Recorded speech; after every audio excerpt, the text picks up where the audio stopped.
ह्या संवसारी आमी सगळीं बोरवश्याची यात्रिकां जावन जियेता. बावार्थाची दिवटी पेटलेली सांबाळ धरण जियोवंक आमकां आपुणें मेळ्ळां.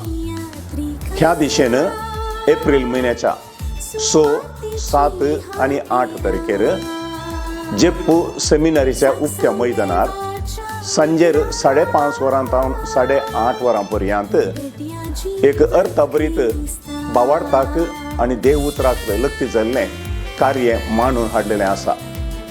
ह्या कार्यांत वांटो घेवन आमचो बावार्थ देवाच्या उतराक सरी जावन जिवाळ करून घेया. बोरवश्याची हातेरां जावया, सुवार्थेक साक्षी जावन जियेवया. सुवार्थेची हातेरां साक्षांत देवाच्या उतराक परगट्या जीवन क्रिस्त